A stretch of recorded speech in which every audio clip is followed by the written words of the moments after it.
This is Fifth Column Eyes Only, and today we're going to talk about enemies everywhere. The enemy within. Is the enemy of my enemy really my friend? Or are they frenemies and both of them are against me? Yeah, I know. That's a conundrum of stuff right there, right? But let's talk about that. What brought me to this topic was I have friends internationally all over the world, and one thing I'll say is this right here. When you have friends all over the world and of different cultures, different backgrounds, there's going to be different belief systems, different ways of looking at things. And, it could be different religions. It could be, of course, different education in some cases, depending on what is the standard where they're at compared to where you're at. I had a friend overseas who was from, China. And this friend, I keep them, anonymous here because I don't want to disclose anybody's personal information or anything like that. But probably gonna be former friend at this point. But anyway, the point is that I shared with this person a YouTube clip that I came across. The YouTube clip was talking about relations between the African people that are going over to China and the mistreatment of those people over there, And I shared this video with them more as like hey man, look at this. This is really crazy, I'm glad that, I know you and other people over there and that the whole nation doesn't reflect this point of view. It was one of those kind of things, and I pretty much was on the mind frame of like, hey, you got to be careful when you watch this kind of stuff, when you go on YouTube or watch the news, because they try to spin things and they try to put a narrative out there so they can, get people riled up and pissed off. And that's pretty much where my mind space was at when I sent the video to the friend. And I noticed I never got any response back for the video. They just dropped off the map after they sent the video. My text alerts give me a read receipt, so I was able to see that they didn't read it, and that they read the text message and they actually to the video, so they actually looked at it, and I got no response for days. I'm like, wow, okay, and I got to thinking like, okay, just the day before that, there was all kind of chatter back and forth, and that video was sent, and it's like, you hang the phone up, or somebody hangs up on you, and it's a dead line. Yeah, that kind of effect, and I'm like, wow, okay. So I sat back, and I'm like, okay, I'm not gonna jump to the conclusions here. We'll just wait and see what happens. Nothing happened. So that person is probably gonna be unfriended, probably put in the former friend zone at this point, and which is really not. I'm not gonna cry about it or anything like that. It's spilled milk at this point. But I guess what I'm trying to say here is that when you see things like that and then you deal with it firsthand, it rings true. Like,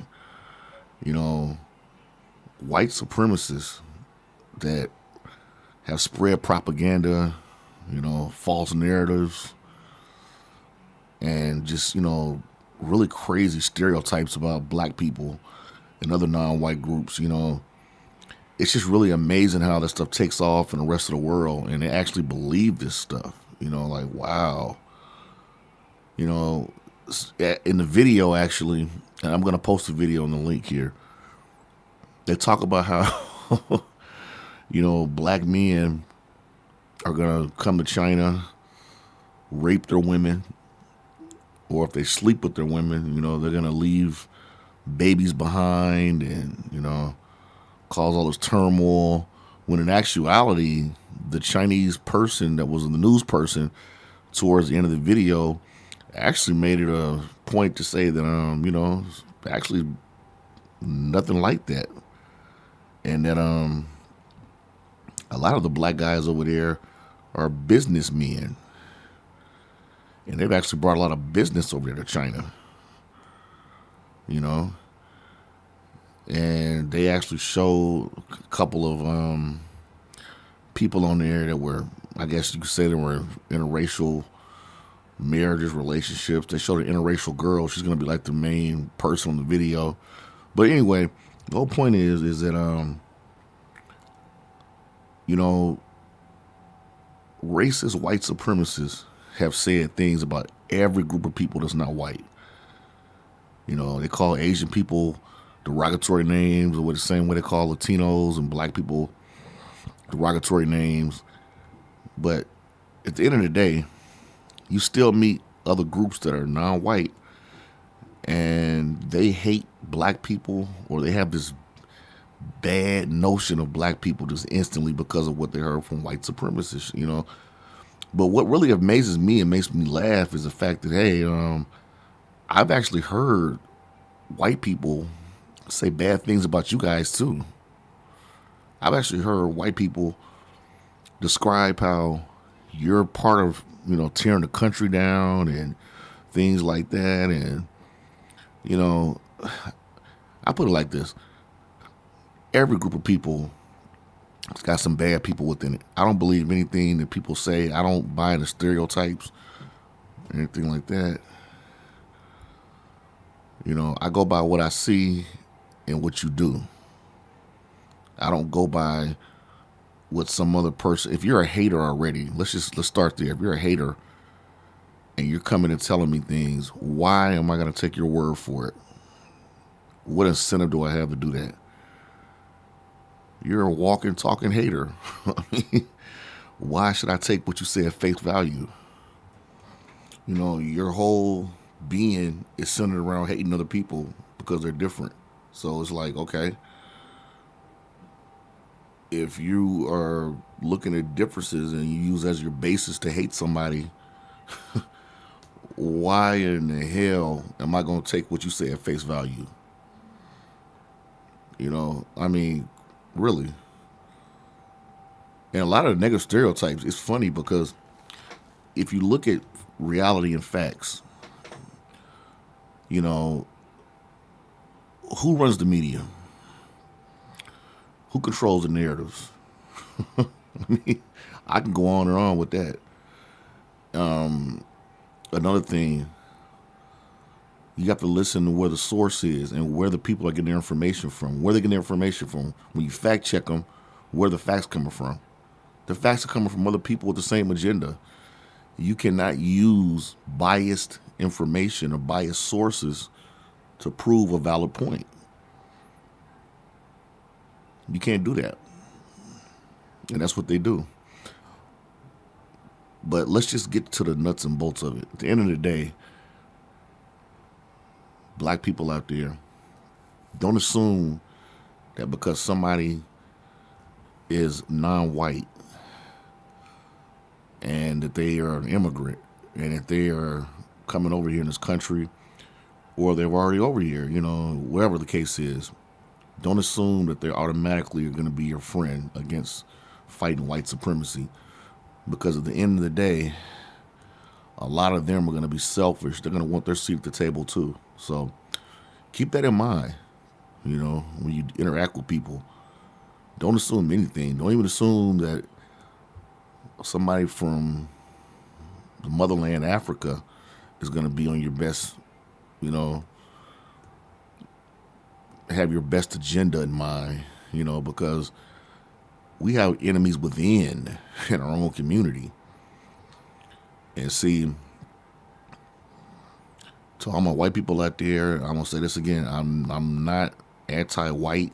I'm anti-white supremacy, anti-racism, anti-injustice. I don't hate white people at all.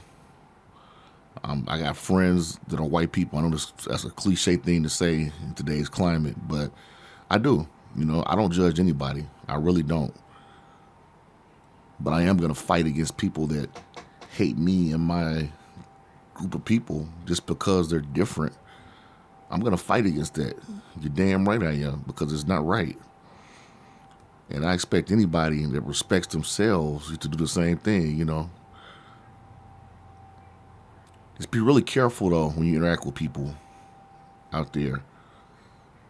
If they're always, going to fall into negative stereotypes, they're going to listen to people, like haters, they're going to listen to their point of view, and they're going to judge you by that measurement. You don't need to be associated with them anyway. They need to be judging you by who you are as a person, not how you look, not what your culture is, what color of your skin. They need to look at you as an individual. Nobody's perfect. No group of people is perfect. In God's eyes, we're all sinners. And at the end of the day, we have to give people the benefit of a doubt. I've seen guys that were tatted up with Confederate flags, didn't have a racist bone in their body. I've seen black men that claim to be pillars of the community. They are the biggest Uncle Toms out there. They probably got the Grand Wizard of the KKK's number in their pocket. And they're probably giving up black people to get hung and lynched if they could, So just be really wary about that. The enemy is always not going to be what you think it is. The enemy can be within. So keep that in mind. Enemies are everywhere. And with that, I'm going to close this out. And I will see you on the next one. You guys stay blessed and stay safe. Visionary Production.